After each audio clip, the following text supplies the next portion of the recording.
لله نحمده ونستعينه ونستغفره ونؤمن به ونتوكل عليه ونعوذ بالله من شرور أعمالنا ومن سيئاتنا من يهده الله فلا مضل له ومن يضلله فلا هادي له ونشهد أن لا إله إلا الله ونشهد أن محمدا عبده ورسوله لك الحمد يا الله خلقتنا وهديتنا وأنقذتنا من النار أما بعد فأعوذ بالله من الشيطان الرجيم بسم الله الرحمن الرحيم قال الله تبارك وتعالى في كلام المجيد والفرقان الحميد ولو كنت فظا غليظ القلب لانفضوا من حولك صدق الله مولانا العظيم وصدق رسوله النبي الكريم الأمين الرؤوف الرحيم ونحن على ذلك لمن الشاهدين والشاكرين والحمد لله رب العالمين اللهم نور قلوبنا بالقرآن وزين أخلاقنا بالقرآن وأدخلنا الجنة بالقرآن ونجنا من النار بالقرآن قال الله تبارك وتعالى في شأن حبيبه مخبرا وآمرا إن الله وملائكته يصلون على النبي يا أيها الذين آمنوا صلوا عليه وسلموا تسليما مل کے پیارے آقا مدینے والے مصطفیٰ صلی اللہ تعالی علیہ وسلم کی ذات والا تبار پر اپنی عقیدتوں و محبتوں کا خیرات پیش کرتے ہوئے درود پاک کا نذرانہ پیش کیجیے الصلاۃ والسلام علیک یا سیدی یا رسول اللہ مل کے پڑھ لیجیے الصلاۃ والسلام علیک یا سیدی یا رسول اللہ وعلی آلک واصحابک یا سیدی یا حبیب اللہ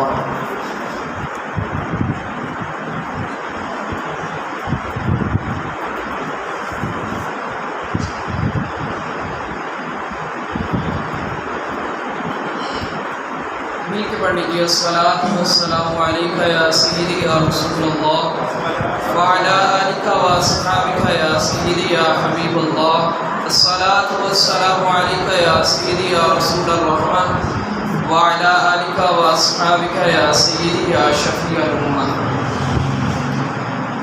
اللہ جل وعلا کا کروڑ بہا شکر ہے کہ اس خالق و مولا نے ہمیں ایک بار پھر اپنے حضور صلی اللہ تعالی علیہ وسلم اس بابرکت محفل میں حاضری کی سعادت عنایت فرمائی۔ خالق و مولا ہمارا یہاں آنا اور ہمارا مل بیٹھنا اپنی پاک بارگاہ میں قبول فرمائے اور اپنی خاص و خاص رحمتوں کا نزول فرمائے۔ اور جنہوں نے یہ اہتمام کیا محفل پاک کا، اللہ پاک ان کا یہ اہتمام و انصراف کرنا اپنے پاک بارگاہ میں قبول فرمائے۔ اللہ جل وعلا کی حمد و ثنا اور اس کے پیارے حبیب صلی اللہ تعالی علیہ وسلم کے حضور نازا میں اپنی عقیدتوں و محبتوں کا خیرات پیش کرنے کے بعد میں نے آپ کے سامنے آیت مقدسہ تلاوت فرمائی کہ اللہ تعالیٰ قرآن پاک میں ارشاد فرماتا ہے وَلَوْ كُنْتَ فَظًّا غَلِيظَ الْقَلْبِ لَانفَضُّوا مِنْ حَوْلِكَ، اے محبوب اگر آپ کا دل سخت اور مزاج تند ہوتا تو یہ لوگ ہرگز آپ کے قریب نہ آتے۔ پیارے بھائیوں، دین یہ محبت کی بنا پر پھیلا ہے، یہ دین حسنی اخلاق اور اچھے اعمال کی وجہ سے پھیلا ہے۔ یہ دنیا کی رنگینیاں، یہ کائنات کی چمک، یہ کائنات کی دمک، یہ روشنیاں چراغاں، یہ سب محبت کے دم قدم سے ہے۔ وہ کسی ہندو شاعر نے کہا تھا کہ یہ لڑتے قبائل کو کس نے بتایا کہ محبت نہیں ہے تو کچھ بھی نہیں ہے۔ یہ لڑتے قبائل کو کس نے بتایا؟ محبت نہیں ہے تو کچھ بھی نہیں ہے۔ حضور اس دنیا میں تشریف لائے، حضور نے محبتیں پھیلائی، حضور نے حسن اخلاق کی تعلیم دی۔ یہ حضور کی تشریف آوری کا صدقہ ہے کہ آج دنیا میں ہر طرف روشنیاں اور چراغاں ہو رہی ہیں اور ہر طرف دین اسلام کے پرچم بلند ہیں۔ حضور جب ابھی تشریف آوری نہیں ہوئی تھی حضور کی، تو حضور کے آنے سے پہلے اس کائنات کا کیا حال تھا؟ کائنات میں ظلمتوں نے ڈیرے ڈال رکھے تھے، ہر طرف کفر و شرک کے چراغاں تھے۔ لیکن میرے حضور جب تشریف لائے تو حضور کے چہرہ انور سے جو نور نکلا تو ہر طرف جو ظلمت کے اندھیرے چھائے ہوئے تھے، جو کفر و شرک کے چراغ جل رہے تھے، میرے آقا کی تشریف آوری ہوئی تو سب کے سب بجھ گئے اور ہر طرف نور ہی نور ہو گیا۔ وہ شیخ سعدی کا قول ہے، سب کو آتا ہوگا، شعر ہے بلغ العلا بکمالہ۔ اس کا جو دوسرا مصرع ہے کشفت الدجا بجمالہ، اس کا مطلب یہ ہے کہ حضور آپ کے جمال کا جب کشف ہوا، حضور جب آپ کا جمال ظاہر ہوا تو یہ کائنات میں ہر طرف نور ہی نور ہو گیا اور ہر طرف چراغاں ہی چراغاں ہو گئی۔ وہ جو نہ تھے تو کچھ نہ تھا، وہ جو نہ تھے تو کچھ نہ تھا، وہ جو نہ ہو تو کچھ بھی نہ ہو۔ جان ہے وہ جہان کی، جان ہے تو جہان ہے۔ تو اس سے واقعہ معراج بھی سمجھ آتا ہے۔ یہ ذہن میں رکھیے گا، شعر جو بھی میں نے بیان کیا ہے، وہ جو نہ تھے تو کچھ نہ تھا، وہ جو نہ ہو تو کچھ نہ ہو، جان ہے وہ جہان کی، جان ہے تو جہان ہے۔ تو واقعہ معراج دیکھیں کہ حضور راتوں رات جب اللہ تعالیٰ سے ملاقات کرنے کے لیے گئے تھے تو کائنات کا نظام رک گیا۔ کیوں؟ اس کی مثال دیتا ہوں کہ جس طرح انسان کا پورا وجود ہے، انسان کا جسم ہے، اگر اس سے روح چلی جائے تو باقی کیا رہ جاتا ہے؟ کچھ بھی رہ جاتا، سب کچھ رک جاتا ہے۔ تو جب کائناتی جان میرے حضور جب آسمان کی طرف چلے گئے تو کائنات کا سارا نظام رک گیا۔ تو اسی لیے ایک ہی رات میں آنا جانا بھی ہوا، ہزاروں میل کا سفر تھا، لیکن جب اس کائنات کا نظام کیوں رکا؟ جب کائنات کی جان ہی ختم ہو گئی، میرے حضور ہی دنیا سے آسمانوں کی طرف جب چلے گئے تو کائنات کا نظام رک گیا۔ تو اس لیے یہی وجہ ہے کہ ایک ہی رات میں ہزاروں میل کا سفر طے ہو گیا۔ کسی کو کیا پتا کہ ایک ہی رات میں کیسے ہو گیا؟ وہ اسی طرح ہی ہوا۔ وہ جو نہ تھے تو کچھ نہ تھا، وہ جو نہ ہو تو کچھ نہ ہو، جان ہے وہ جہان کی، جان ہے تو جہان ہے۔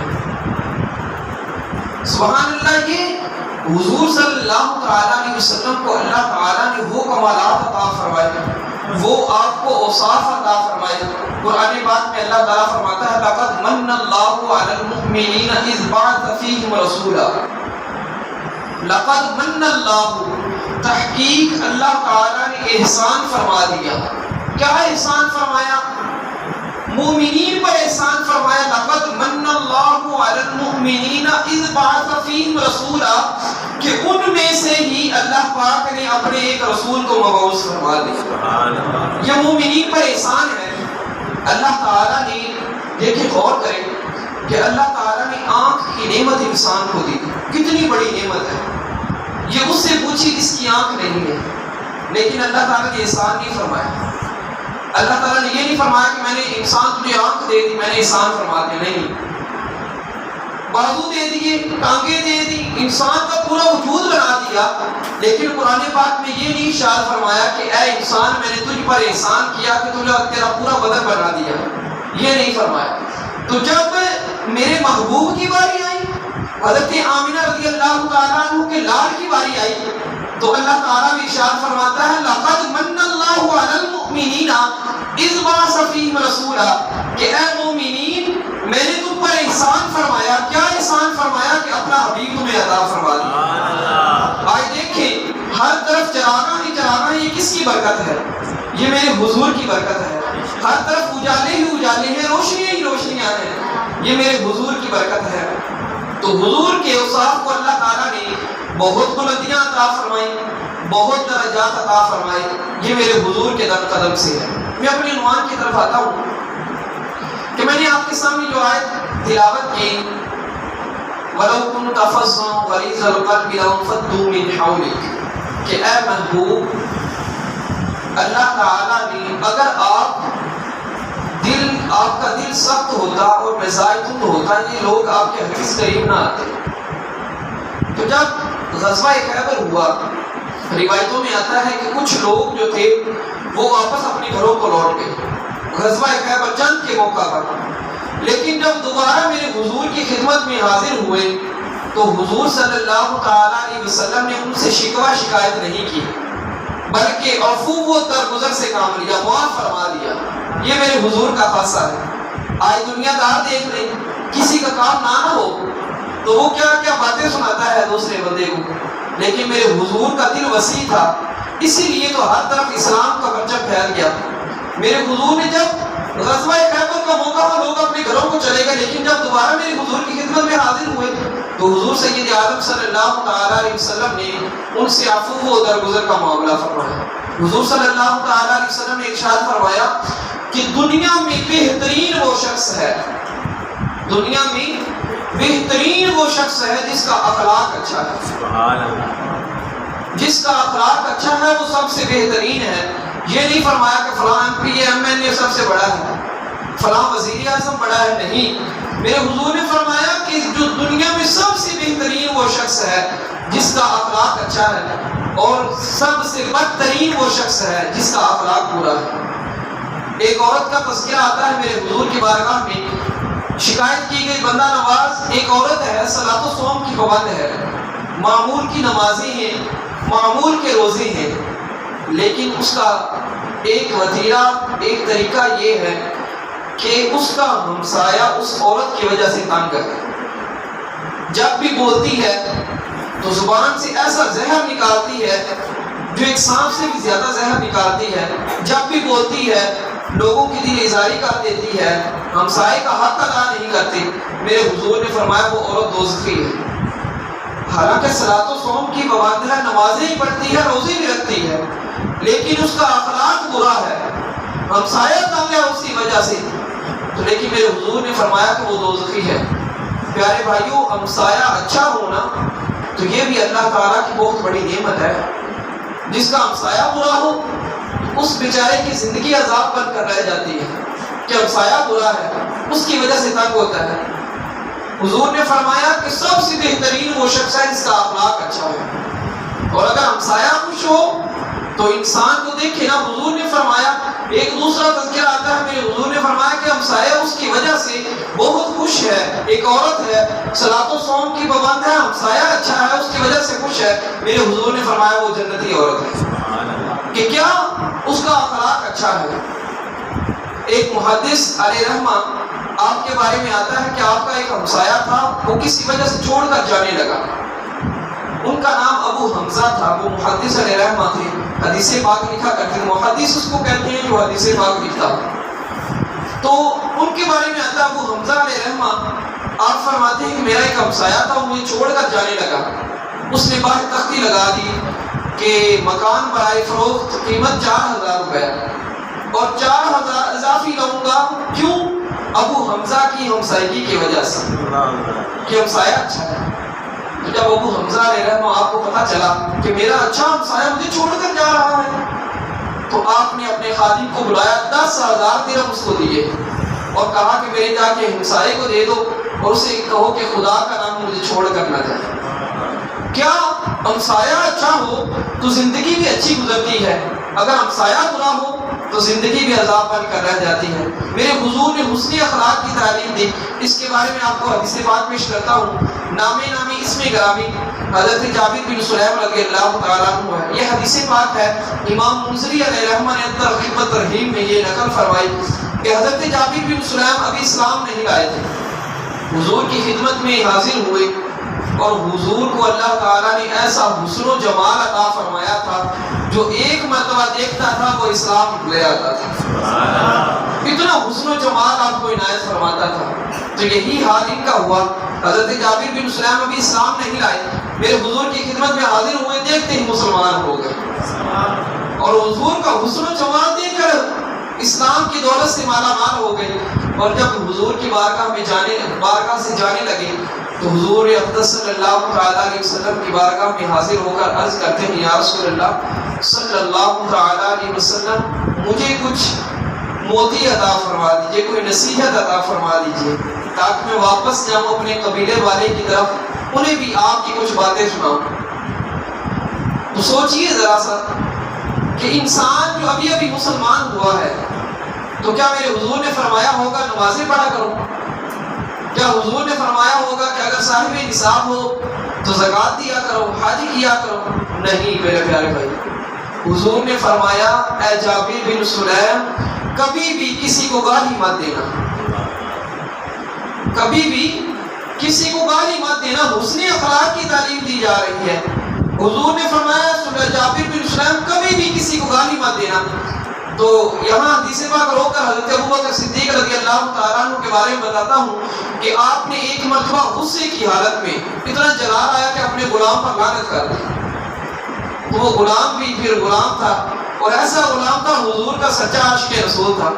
وہ سیدھا حضور کی بارگاہ میں چلا گیا شکایت لے کر. کس کی؟ ابوبکر صدیق رضی اللہ تعالیٰ عنہ کی.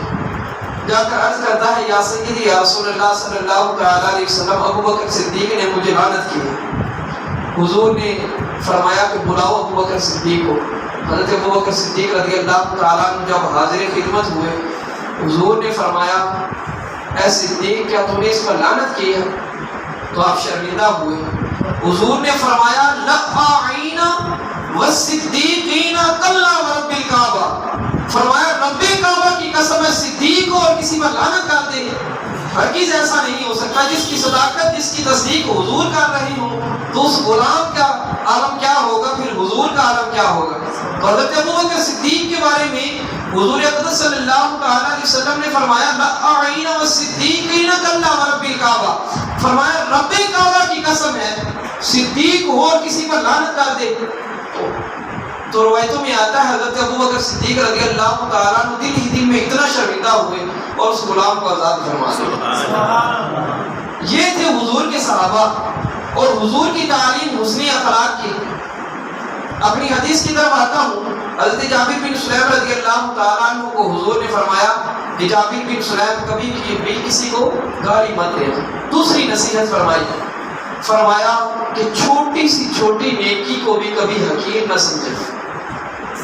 چھوٹی سی چھوٹی نیکی کو بھی کبھی حقیر نہ سمجھنا, چھوٹا نہ سمجھنا. آج ہم اپنے آپ پر غور کریں. ہم نماز میں نفل چھوڑ دیتے ہیں, کوئی نہیں نفل ہی ہے. راہ میں چل رہے ہوتے ہیں, راستے میں کانٹے پڑے ہوتے ہیں یا پتھر پڑا ہوتا ہے, نہیں ہٹاتے, کوئی نہیں, پھر کیا ہے, کون سا فرض واجب ہے, ایک نفل تو کام ہے. لیکن میرے حضور نے فرمایا اے جابر بن سلیم چھوٹی سی چھوٹی نیکی کو بھی حقیر نہ سمجھنا. ایک محدث علیہ رحمہ کا واقعہ پیش کرتا ہوں. آپ کے بارے میں آتا ہے کہ جب آپ فوت ہوئے کسی نے خواب میں پوچھا ما فعل اللہ بکا, حضور اللہ تعالیٰ نے آپ کے ساتھ کیا معاملہ فرمایا؟ تو آپ فرماتے ہیں حالانکہ حدیثیں لکھا کرتے تھے. تو آپ کہنے لگے اے بندہ خدا, اللہ تعالیٰ نے مجھے بخش دیا ہے. تو خواب دیکھنے والے نے پوچھا حضور کون سی نیکی کام آ گئی؟ آپ تو ماشاءاللہ اتنی حدیثیں بھی لکھا کرتے تھے. تو آپ فرمانے لگے مجھے اتنا تو نہیں پتا کہ کون سی حدیث میرے کام آئی, لیکن اتنا پتا ہے کہ ایک مرتبہ میں حدیث پاک لکھنے لگا تھا تو سیاہی میں اپنا قلم ڈبویا ہے, ابھی نکالا ہے کہ اوپر ایک مکھی آ کے بیٹھ گئی. مکھی بیٹھی تو میں نے قلم اپنا وہیں پہ روک لیا. میں نے دل میں سوچا یہ مخلوق خدا ہے, اپنا پیٹ بھر لے گی سیاہی سے تو اڑ جائے گی, تو اس کے بعد میں لکھ لوں گا. تو اللہ تعالیٰ کو میری یہی ادا پسند ہے, اللہ تعالیٰ نے میری بات بخشی. دیکھیے ایک چھوٹی سی نیکی ہے, بظاہر چھوٹی سی نیکی, حضور نے فرمایا چھوٹی سی نیکی کو بھی کبھی حقیر نہ سمجھنا. اور علماء فرماتے ہیں چھوٹی سی نیکی کو کبھی حقیر نہ سمجھو اور اسے کر چھوڑو, اور چھوٹے سے گناہ کو کبھی حقیر نہ سمجھو. یہ نہیں کہ چھوٹا سا گناہ اور کر بیٹھو, چھوٹا سا گناہ سمجھ کر کبھی نہ کرو. ہو سکتا ہے وہی گناہ ہمارے جہنم میں جانے کا سبب بن جائے۔ کبھی نہ کرو، چھوٹا سا گناہ ہے تو نہ کرو، اور چھوٹی سی نیکی ہے تو اسے کر گزرو، ہو سکتا ہے کہ وہی نیکی ہمارے کام آ جائے۔ وہ دو بھائیوں کا قصہ امیر سنت نے فضائل سنت میں لکھا ہے کہ دو بھائی تھے، ایک نیکوکار تھا اور دوسرا جو بدکار تھا۔ جب بدکار مرنے لگا تو نیکوکار نے پوچھا، اب بتا، اب تو سیدھا جہنم میں جائے گا کہ میں نے تجھے دنیا میں اتنا سمجھایا لیکن تو باز نہ آیا، اب بتا اللہ تعالیٰ تیرا کیا حشر کرے گا۔ اب اس کی بات سنیے گا ذرا۔ اس نے کہا، بھائی میری بات سنو، اگر میرا معاملہ جو ہے اللہ تعالیٰ قیامت کے دن میری ماں کے سپرد کر دے تو بتا ماں مجھے جنت میں بھیجے گی یا جہنم میں بھیجے گی؟ تو اس نے کہا ماں تو واقعی جنت میں بھیجے گی۔ تو اس نے کہا جو مر رہا تھا بدکار تھا، برائیاں کرتا تھا، گناہ گار تھا، لیکن دیکھیے اس کا ذہن کتنا وسیع تھا۔ اس نے کہا ارے بھائی سنو، ماں تو ایک ہے لیکن میرا رب 70 ماؤں سے بڑھ کر پیار کرنے والا۔ تو کہتے ہیں وہی نیکی جو تھی، وہی نیکی اس کے کام آ گئی، اللہ تعالیٰ نے اس کی مغفرت فرما دی۔ ساری زندگی برائیاں کرتا رہا لیکن ایک چھوٹی سی نیکی تھی، بظاہر چھوٹی سی نظر آنے والی، کہ ایک جملہ ہی ہے نا، مرتے وقت اس نے کہہ دیا کہ میرا رب 70 ماؤں سے بڑھ کر پیار کرنے والا ہے۔ تو دیکھیے وہی اس کے کام آ گئی۔ تو پیارے بھائی، چھوٹی سی نیکی سمجھ کر اسے کبھی ضائع نہ کرو، کر گزرو، ہو سکتا ہے وہی ہمارے کام آ جائے۔ حضرت جابر بن سلیم کی حدیث پاک بیان کر رہا تھا، پہلی نصیحت فرمائی کہ کبھی بھی کسی کو گالی مت دینا۔ دوسری نصیحت فرمائی کہ جابر بن سلیم چھوٹی سی نیکی بھی کر گزرنا، اس کو حقیر نہ سمجھنا۔ تیسری نصیحت آپ نے فرمایا جابر بن سلیم کبھی بھی کسی کو ملنا نا خندہ پیشانی کے ساتھ ملنا، دل بالکل صاف کر کے ملنا اس کو، یہ نہ سمجھنا کہ یہ امیر ہے یا غریب ہے۔ آج ہم اپنا سٹیٹس باہر رکھتے ہیں، ہم کہتے ہیں یہ مزدور ہے، ہم اس کو کیوں گلے لگائیں، ہم اس کو سلام کیوں کریں، یہ مزدور ہے۔ اور جو صاحب ہوتا ہے، سیٹ صاحب ہوتا ہے، وہ اپنے ملازم کو سلام بھی نہیں کرتا، کہتا ہے یہ سلام، یہ میں اس کو سلام کروں، یہ تو میرا ملازم ہے۔ لیکن میرے حضور نے فرمایا جس کو بھی ملو، میرے حضور سے بڑھ کر کوئی افسر ہو سکتا ہے؟ حضور نے فرمایا جس کو بھی ملو جابر خندہ پیشانی کے ساتھ ملو۔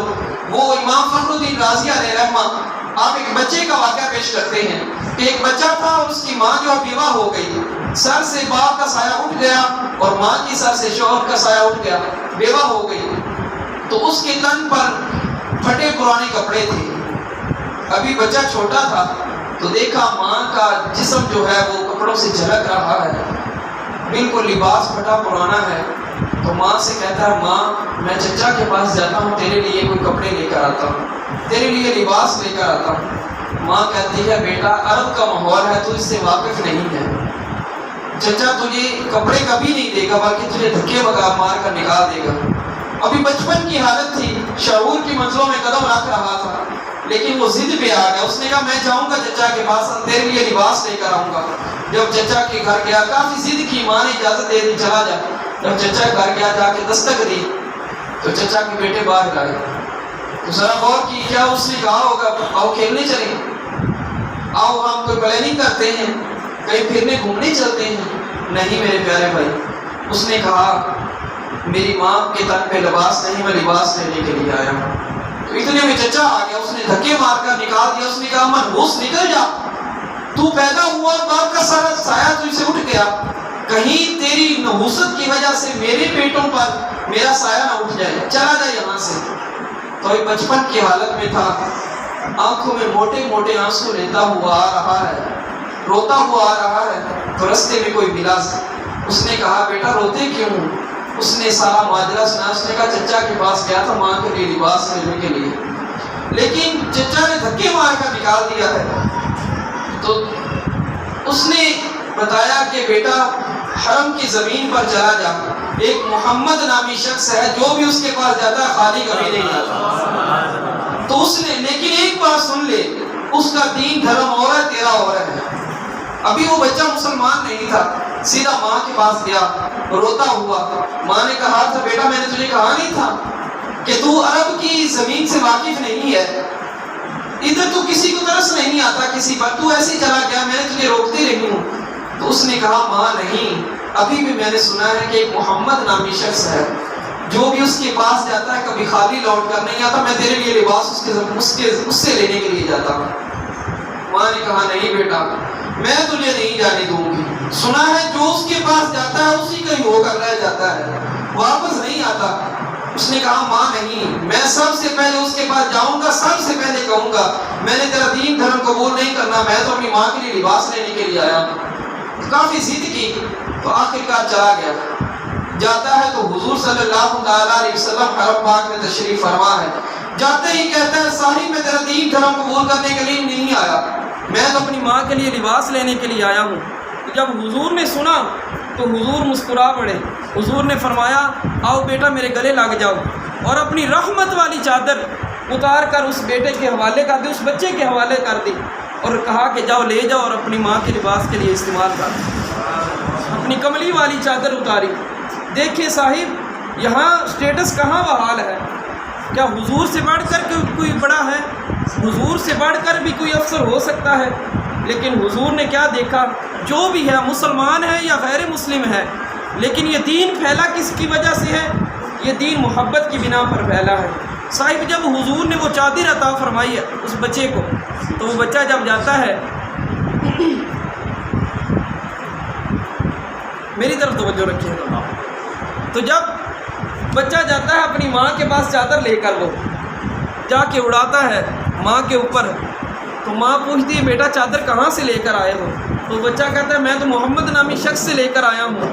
تو کہتی ہے بیٹا کہیں اس کا دین دھرم تو قبول نہیں کیا؟ وہ بچہ کہتا نہیں ماں، میں جاتے ہی پہلے ہی کہا تھا کہ میں تیرا دین دھرم قبول کرنے کے لیے نہیں آیا ہوں، میں تو اپنی ماں کے لیے لباس لینے کے لیے آیا ہوں۔ اس نے مجھے گلے بھی لگایا ہے اور مجھے اپنی چادر بھی اتار کر دے دی ہے۔ تو وہ ماں کہتی ہے بیٹا اس کا دین قبول کر ہی لینا چاہیے، کہ جس نے عرب کی زمین پر ہمیں سنبھالا ہے تو اس کا دین بھی قبول کرنا چاہیے۔ تو بیٹا اور ماں دونوں کلمہ پڑھ کر مسلمان ہو۔ تو کیا ایک محبت کی بنا ہے نا، ایک محبت اور حسن اخلاق کی تعلیم دی جا رہی ہے۔ ایک دوسرا واقعہ، جب حضور صلی اللہ علیہ وسلم مکہ میں ابھی جب اعلان نبوت کیا تو سب کہتے تھے حضور جادوگر ہیں جادوگر ہیں۔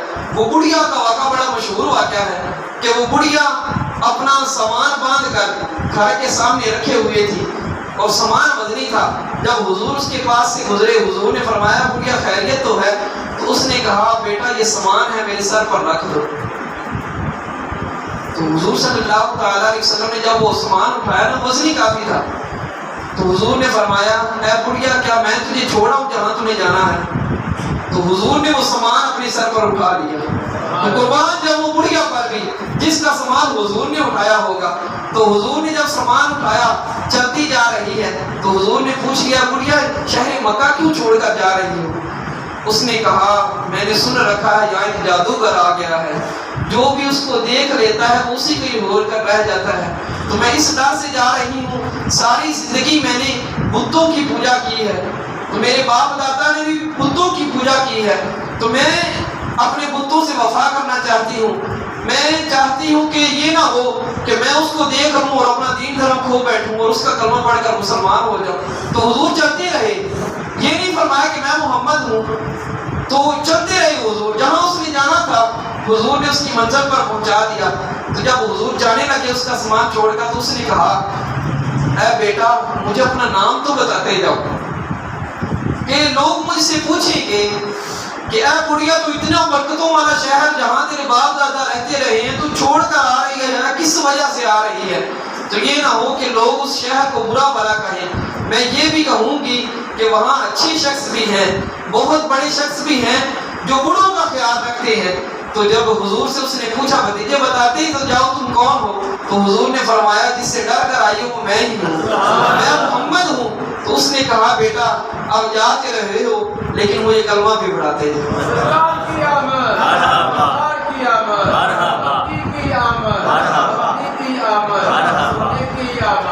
تو یہ دیکھیں پیارے بھائیوں، ایک حسن اخلاق ہے نا انسان کا۔ آج ہمیں کوئی ادھر گاڑی نکال کر چلا جائے تو ہم کہتے ہیں ذرا ٹھہرو جاتے کہاں ہو؟ تو دیکھیں اگر ہم خاموش ہو جائے تھوڑی دیر کے لیے تو ہمارا کیا جائے گا؟ کچھ بھی نہیں جائے گا. تو ہو سکتا ہے کہ اسی وجہ سے ہماری عزت بڑھ جائے. تو ہر وقت جس کو بھی دیکھیں اگر کوئی آپ کی دل آزاری کرتا ہے تو حسن اخلاق سے اس کو تعلیم کرے. اگر نہیں رکتا تو آپ خاموش ہو جائیں. کہتے ایک چپ 100 سو. انسان ایک لمحے کے لیے چپ ہوتا ہے لیکن صدیوں تک اس کی عزت بڑھ جاتی ہے کہ فلاں شخص تھا. تو علماء فرماتے ہیں کہ دنیا میں اس طرح نہ ہو کہ لوگ تمہاری مثالیں دیں اور جب دنیا سے جاؤ تو پھر بھی لوگ تمہاری مثالیں دیں. تم دنیا میں آؤ تو لوگ جو ہیں لوگ ہنس رہے ہوں. تم دنیا میں آؤ تو لوگ ہنس رہے ہوں ماشاءاللہ بیٹا پیدا ہوا ہے. لیکن جب تم دنیا سے جاؤ ایسا عمل کر کے جاؤ کہ لوگ رو رہے ہوں اور تم ہنس رہے ہو. یہ تب ہی ہوگا جب ہم حسن اخلاق سے کسی کے ساتھ پیش آئے. اور حضور کا حسن اخلاق تو کیا بات ہے. اللہ تعالیٰ کی بارگاہ میں دعا ہے کہ اللہ تعالیٰ ہمیں حسن اخلاق کی تعلیم پر عمل کرنے کی توفیق عطا فرمائے. اور میری یہ ٹوٹی پھوٹی گفتگو اللہ پاک اس پر عمل کرنے کی توفیق عطا فرمائے. آمین بجاہ نبی امین صلی اللہ علیہ وسلم.